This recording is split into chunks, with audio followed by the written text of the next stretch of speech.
नमस्कार दोस्तों, स्वागत है आप सभी लोगों का इंडियन फ्लाइंग के आज की इस नई वीडियो में। मई महीने में फ्लाइटों से ट्रैवल करने को लेकर कुछ बड़ी और ज़रूरी जानकारी सामने आ रही है, तो हम आगे इस वीडियो में इन सारी खबरों को एक एक करके जानने वाले हैं। तो वीडियो को आप पूरा ध्यान से देखते रहें ताकि आपको इन सारी खबरों की जानकारी मिल सके। तो सबसे पहली और सबसे बड़ी खबर यहाँ पर नेपाल को लेकर आ रही है। तो आपको बता दें कि नेपाल की सरकार ने बीते कल रविवार की रात के 12 बजे से अपनी डोमेस्टिक फ्लाइटों को पूरे तरीके से बंद कर दिया है और इसके साथ साथ सोमवार की रात के 12 बजे से इंटरनेशनल फ्लाइटों के ऊपर भी प्रतिबंध लगा दिया है। और नेपाल की सरकार ने फ्लाइटों के ऊपर जो रिस्ट्रिक्शन लगा रखा है ये 14 मई तक के लिए लगाया हुआ है, यानी कि अब 15 मई के बाद ही नेपाल की सरकार अंतर्राष्ट्रीय उड़ानों को चालू करेगी। ये उन सभी लोगों के लिए बुरी खबर है जो लोग इस समय नेपाल के लिए ट्रैवल करने वाले थे, लेकिन अब वो लोग नेपाल की सरकार के द्वारा लगाए गए रिस्ट्रिक्शन के बाद ट्रैवल नहीं कर पाएंगे और 15 मई के बाद ही अब नेपाल की सरकार अपने इस प्रतिबंध को हटाएगी। नेपाल की सरकार ये प्रतिबंध बढ़ते हुए कोरोना वायरस को देखकर लगाई है और यदि हालात सामान्य नहीं हुए तो आप ये मान सकते हैं कि ये प्रतिबंध आगे लंबे समय के लिए भी बढ़ सकता है। अगली खबर यहाँ पर सऊदी अरेबिया की तरफ से आ रही है। तो आपको बता दें कि सऊदी अरेबिया 17 मई से अपनी अंतर्राष्ट्रीय उड़ानें खोलने वाली है। इस बात की जानकारी यहाँ पर कई मीडिया चैनल्स के हवाले से दी जा रही है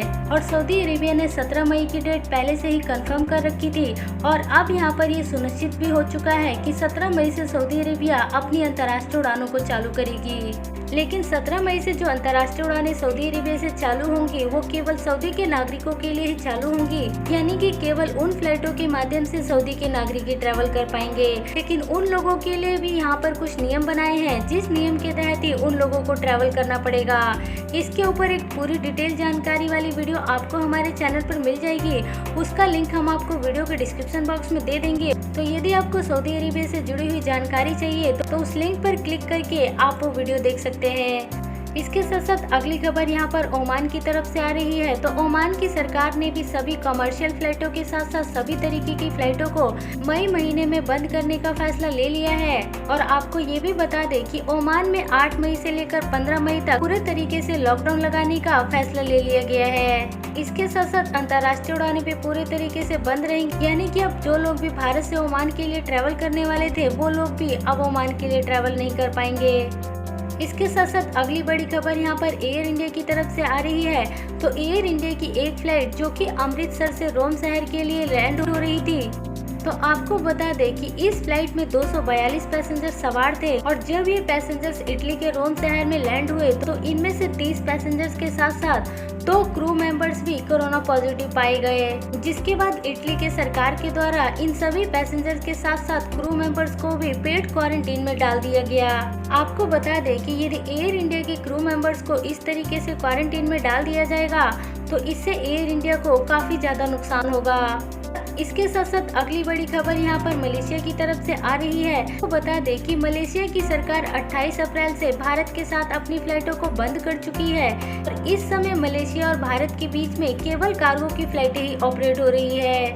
इस समय भारत से बहुत सारे लोग मलेशिया जाना चाहते हैं और बहुत सारे ही लोग मलेशिया से भारत के लिए आना चाहते हैं, लेकिन मलेशिया की सरकार के द्वारा कड़े नियम लागू करने के बाद अब कोई भी पैसेंजर्स मलेशिया के लिए ट्रैवल नहीं कर पा रहा है और ना ही मलेशिया के लोग भारत में आ पा रहे हैं और यहाँ पर ट्रांजिट पैसेंजर्स को भी ट्रैवल करने की अनुमति नहीं मिल पा रही है। और इसके अलावा भारत से यदि कोई फ्लाइट मलेशिया के लिए जाती भी है तो उस फ्लाइट के किसी भी क्रू मेंबर्स को एयरक्राफ्ट से उतरने की परमिशन नहीं होगी और केवल जो भारत के पैसेंजर्स हैं वही लोग उस फ्लाइट में ट्रैवल करके भारत में आ सकते हैं। इसके अलावा अगली खबर यहाँ पर हांगकांग और ब्रिटेन को लेकर आ चुकी है। तो आपको बता दें कि हांगकांग और ब्रिटेन के बीच में इस सप्ताह से अंतर्राष्ट्रीय फ्लाइटें चालू होने की उम्मीद है, क्योंकि अभी की जो खबर आ रही है उस खबर के अनुसार इन दोनों देशों की फ्लाइटें इस सप्ताह से चालू हो सकती है। आपको बताना चाहेंगे कि हांगकांग ने ब्रिटेन के ऊपर प्रतिबंध पिछले साल के 25 दिसंबर से ही लगा रखा था और अब जाकर हांगकांग की सरकार जो है वो ब्रिटेन से अपनी फ्लाइटों को खोलने की अनुमति दे रही है।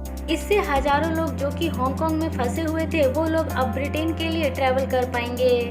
इसके अलावा अगली खबर यहाँ पर दिल्ली एयरपोर्ट से आ रही है। तो दिल्ली एयरपोर्ट में पिछले 5 दिनों में 5 टन से भी ज्यादा मेडिकल सप्लाई और मेडिकल उपकरण दूसरे देशों से आ चुके हैं। आपको बता दें कि पिछले 5 दिनों में 25 फ्लाइटें दिल्ली एयरपोर्ट पर आ चुकी हैं और इन सभी फ्लाइटों में मेडिकल के सामान ही आए हैं। लेकिन जो सबसे ज्यादा फ्लाइटें आई हैं वो US, UK, UAE, Thailand, Germany, Qatar और हांगकांग जैसे देशों से आई है। और इसके अलावा और भी कई सारे देशों से भारत की मदद के लिए मेडिकल सप्लाइयाँ भेजी जा रही है।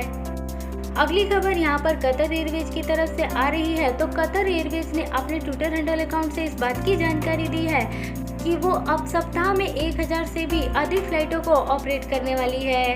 यहाँ पर आपको बताना चाहेंगे कि कतर एयरवेज अब दुनिया के सबसे टॉप एयरलाइंस कंपनियों में से एक बन चुकी है, क्योंकि वो कई सारे डेस्टिनेशन पर इतनी सारी फ्लाइटों को ऑपरेट कर रही है। इसके साथ साथ अगली खबर यहाँ पर कुवैत की तरफ से आ रही है। तो कुवैत को लेकर जानकारी यहाँ पर एयर इंडिया की तरफ से दी जा रही है, जिसमें कि एयर इंडिया ये बता रही है कि कुवैत और भारत के बीच में अंतर्राष्ट्रीय उड़ानें पूरे तरीके से बंद हो चुकी है।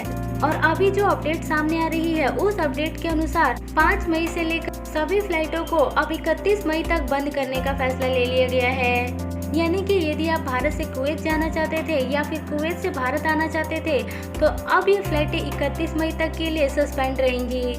इसके साथ साथ अगली अपडेट यहाँ पर आपको वैक्सीन से लेकर जानकारी दे दे तो आपको बताना चाहेंगे कि भारत के जितने भी ऑपोजिशन के नेता थे तो वो सभी लोग यहाँ पर इकट्ठे हो चुके हैं और वो केंद्र सरकार यानी कि बीजेपी गवर्नमेंट से ये रिक्वेस्ट कर रहे हैं कि जो वैक्सीनेशन इस समय पेड बेसिस पर लोगों को दी जा रही है उसको यहाँ पर फ्री में किया जाए, जिससे कि काफी ज्यादा लोगों को वैक्सीन लगाई जा सके।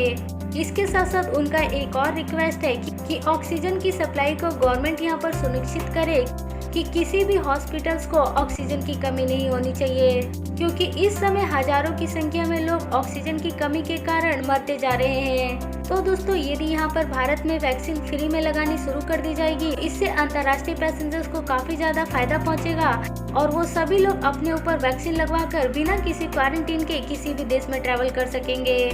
इसके साथ साथ वीडियो के आखिरी में हम आपको एक और जानकारी दे दे जो ऑक्सीजन कंसंट्रेटर को लेकर आ रही है। हम ये जानकारी आपके साथ इसलिए शेयर कर रहे हैं क्योंकि इस समय भारत में ऑक्सीजन की काफी ज्यादा डिमांड हो रही है, क्योंकि भारत सरकार यहाँ पर दूसरे देशों से काफी ज्यादा मात्रा में ऑक्सीजन इंपोर्ट कर रही है। लेकिन सबसे बड़ी समस्या ये है कि इतनी बड़ी मात्रा में ऑक्सीजन इंपोर्ट करने के बाद भी भारत के सभी हॉस्पिटल्स में ऑक्सीजन नहीं पहुँच पा रही है।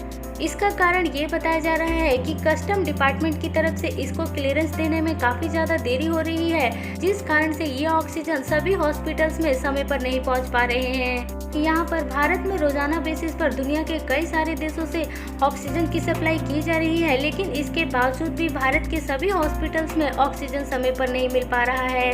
तो दोस्तों ये सारी खबरें थी आपके एयरलाइंस और ट्रैवल से जुड़ी हुई, जो कि हमने आपको इस वीडियो में बताई है।